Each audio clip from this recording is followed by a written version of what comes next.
ඉතින් අපි අද අවධානය යොමු කරමුද ලෝක සාහිත්‍ය ඇත්තටම සුවිශේෂී දෙයක් යන. කියම් බලන්න. මේ ඉන්දියානු ලේඛිකාවක් ඉන්නවා බානු මුෂ්ටාක් කියලා. නීතිඥවරියක් ක්‍රියාකාරීනියක් කිරමත් වෙනවා. ඔව් අහලා තියෙනවා. ඇරේගේ හાર્ට් ලැම්ප් කියලා කෙටි කතා සංග්‍රහයක් ඒකට ජාත්‍යන්තර බුකර් ත්‍යාගය ලැබිලා. ඒක නා ලොකු දෙයක්. ඇත්තටම සතුටුයි. ඒක නිකම්ම ජයග්‍රහණයක් නෙමෙයි හැබැයි මේක ඉතිහාසගතයිලු කාරණා දෙකක් නිසාම. ඔව් ඒක තමයි වැදගත්ම දේ. පළවෙනියටම බානු මුෂ්ටාක් තමයි ජාත්‍යන්තර බුකර් දිනපු පළවෙනි කන්නඩ ලේඛිකාවක්. කන්නඩ භාෂාව. ඒ කියන්නේ කර්ණාටක ප්‍රාන්තීය භාෂාව නේද?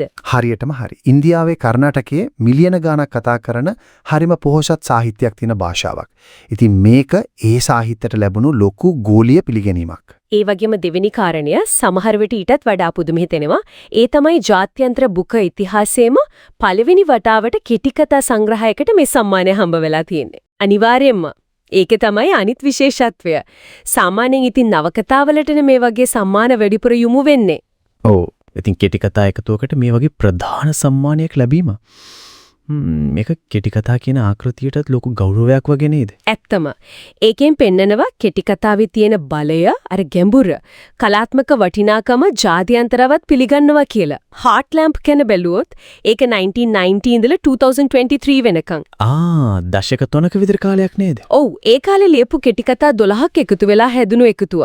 ඉතින් සමහර විට මේ කතා එකතුව ඇතුළෙම ඇයිගේ ලේඛනයේ විකාශනයක් යම දකින්නත් පුළුවන් වෙන්නේ නැති. කතාවල අන්තර්ගතය ගැන මොනවද කියන්න තියෙන්නේ? මූලාශ්‍රවල තිබුණා වගේ අර දකුණු ඉන්දියාවේ විශේෂයෙන් කර්ණාටකයේ මුස්ලිම් කාන්තාවන්ගේ අත්දැකීම් ගැන කියලා.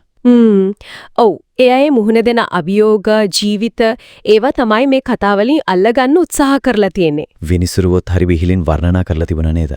අර චරිත නිරූපණීය පැවැත්මිය සහ ඔරොත්තු දීමේ හැකියාවේ විස්මය ජනක ප්‍රතිමූර්තියක් වගේ කියලා. හරියටම. ඒ ඔරොත්තු දීම හැකියාව කියන වචනේම හරි වැදගත්. ඒ කියන්නේ ඒ චරිත නිකම්ම දුක් විඳින අය නෙවෙයි.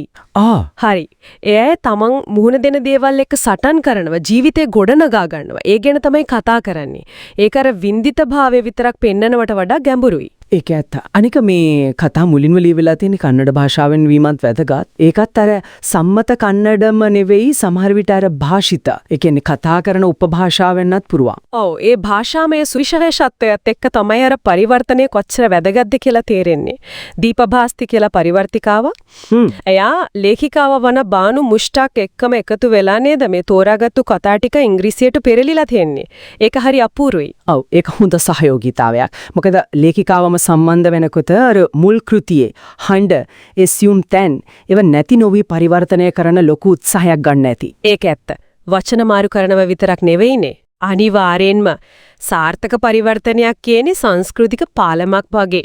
අර ප්‍රාදේශීය සුවඳ, චරිතවල කතා විලාසය, සමාජ පසුබිම ඒ ඔක්කොම වෙන භාෂාවකට වෙන සංස්කෘතියකට ගෙනියන්න එක ඒක ලොකු අභියෝගයක්, කලාවක්. ඒකයි සමහරවිට අර පවුම් 5000ක ත්‍යාග මුදලත් දෙන්න අතරේ සමසමව බෙදෙන්නෙත් නේද? පරිවර්තනයේ වැදගත්කම පුලි අරගෙන. ඔව්, ඒකින් ඒක පැහැදිලිවම පේනවා.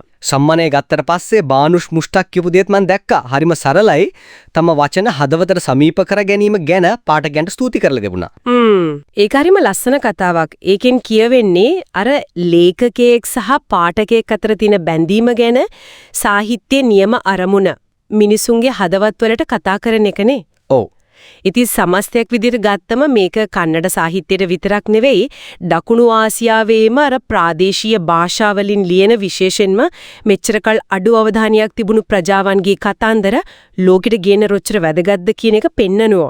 ඒක නම් ඇත්ත. අනිත් ලේඛකයන්ටත් ලොකු දිරිගැන්වීමක් වෙයි. ඔව්, නිශ්චිත සංස්කෘතික අත්දැකීම් ගැන කියන කෘති පරිවර්තනය වෙලා ජාත්‍යන්තරයේ ඉහළම පිළිගැනීමක් ලබනකොට ඒක ලෝකෙ පුරා ඉන්න විවිධ මිනිස්සු අතරේ අර පොදු මානව අත්දැකීම් ගැන කතා බහක් ඇති කරන්න කොහොම බලපයි කියලාද හිතන්නේ? ඒක හරිම වැදගත් ප්‍රශ්නයක්. මේ වගේ ජයග්‍රහණ වලින් එක පැත්තකින් වෙන්නේ අර විශේෂිත සංස්කෘතිය ගැන, ඒ මිනිස්සු ගැන ලෝකෙට දැනගන්න ලැබෙන එක. ඔව්. අනිත් පැත්තෙන් ඒ කතා ඇතුළේ තියෙන ආදරය, අහිමිවීම, සටන් කිරීම, ඔරොත්තු දීම වගේ කාට පොදු දේවල්නේ. ඉතින් ඒව නිසා භාෂාව, රට, සංස්කෘතිය කියන බාධක පැනලා මිනිසුන්ට එකිනෙකාව තේරුම් ගන්න සම්බන්ධ වෙන්න පුළුවන් වෙනවා. ඉතින් හිතන්න පුළුවන් සමහර විට මේ ජයග්‍රහණයෙන් පස්සේ ලෝකයේ ප්‍රකාශකයෝ පාඨකයෝ තවත් මේ වගේ සැඟවුණු කතා හොයාගෙන යන පටන් ගනීද? ඒක තමයි ඉතින් අපි බලන් ඉන්න ඕන. ඒක ඇත්ත. බලමු ඉස්සරහට මොකද වෙන්නේ කියලා.